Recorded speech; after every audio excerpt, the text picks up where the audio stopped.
All right, we're going to continue our discussion in section 1.3 of reasoning and logic today. And we had gotten to the point where he had introduced the idea of a conditional.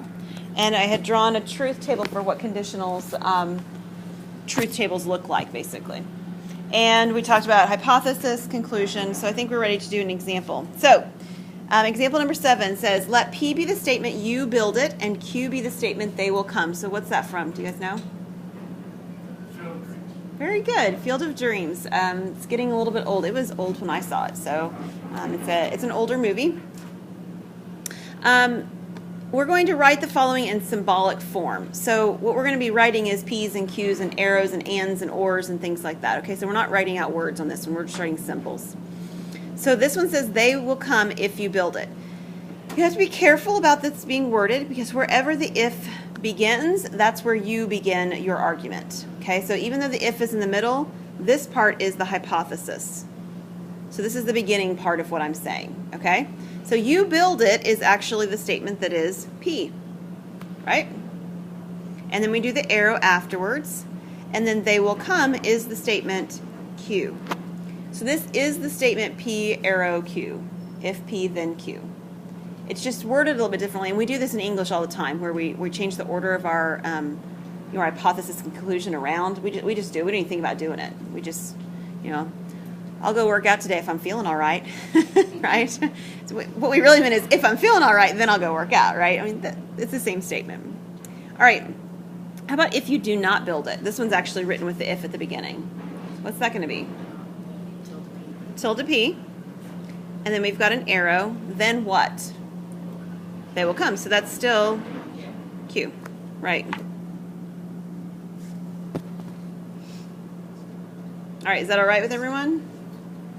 Okay.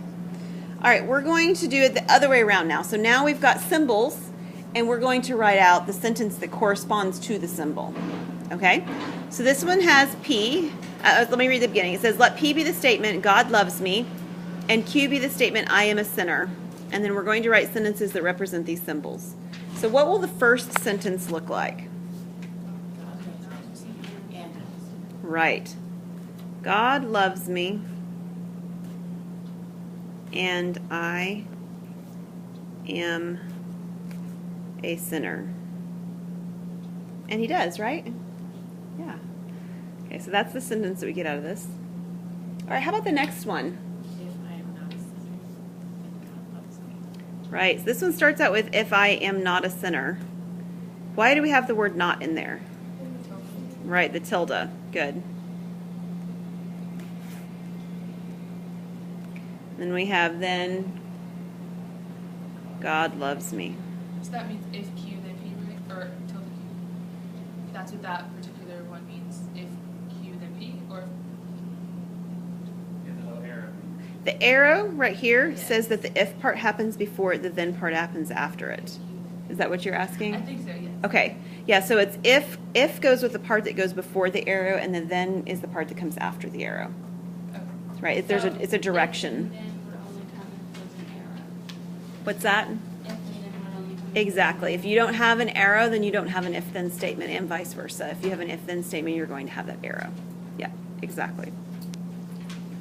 All right.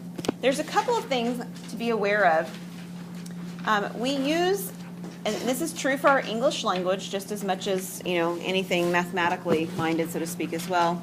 We use different kinds of statements to change the order of things and mean the same thing. And I'm going to give you another example that's not written on here as well in a moment. But the implication where we've got this P arrow Q has a contrapositive. A contrapositive means changing the order and negating it. And when you change the order and negate it, these statements are logically equivalent. So we talked about a thing called logically equivalent last time, and we put three equal sign kind of thing between them like this. This actually is a logically equivalent argument. So we could create truth tables for both of these, and we could see that the last column of the truth table actually works, and it would create a contrapositive. So this one, we'll create the contrapositive for this one. It's not the best one to show sort of logically why they're the same, so I'll create a different one for that purpose, okay? But we're just going to create the contrapositive for this. So the first thing to notice is which pieces of your argument that you're given are the statements. So the first statement is I am a sinner, and the second statement is I am saved by grace. Okay? So when we do this process of creating a contrapositive, somebody tell me one thing we're going to have to do. But if I am a sinner, Right, we're going to have to switch the order of what's being listed, right? Because you see that the P is now becoming a Q in this sort of, ordering from left to right. So we're going to have to switch the order. What else are we going to have to do? but not. We're going to have to negate both of them, okay? So we're going to take the I am saved by grace and we're going to move it to the front of our argument. But we're going to say, if I am not saved by grace,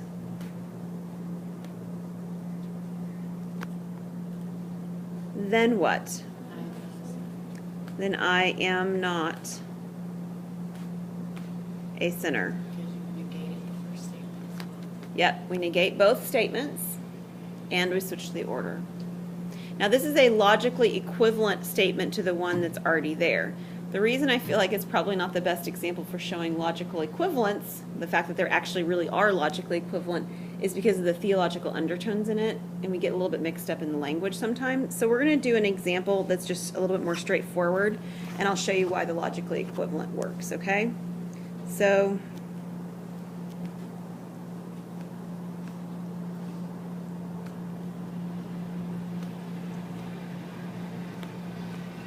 you recognize this statement from last time? If I'm a mom, then I'm a woman. So we're going to switch the order, and we're going to negate both of them. Like, we agree this is a true statement, right? Absolutely true, okay? So we're going to switch the order, which means the woman part's going to come to the front, and we're going to negate it. So we're going to say, if I am not a woman,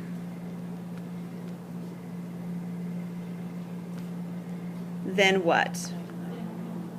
Then I am not a mom. And that is exactly the same statement as the first one, worded in a negation sort of way, in a negative sort of way instead of a positive sort of way, but it is logically equivalent to the first statement. Yes, Sally? When we had to think about when we were negating the other ones, like we really had to think about it for this, can we just put not in both, like in both of them? It's a very good question. Do you remember why we had to really think about it? Can anybody help Allie? Do you remember what it was that made those other ones that we were working with last time tricky to negate? What are we talking about? The location, when we were doing negations, the tildes before with language, there were some that were really tricky to negate. They said Was it because of the all or some? it was the all or some. It wasn't the and or the or, although we did have the De Morgan's laws with the and and the or where we negated something as well. It was the all and the some and the none, and those were the quantifiers. Okay. So the ones that I created right here didn't have quantifiers. Okay. So yeah, if they had quantifiers, it's going to be tricky again, right? And you're going to have to use those same kind of arguments like we did last time of how to change them when they have quantifiers. Okay. Good question. All right, so we just have that for our lesson today. That was brief, right? All right, so we have group work, we have homework.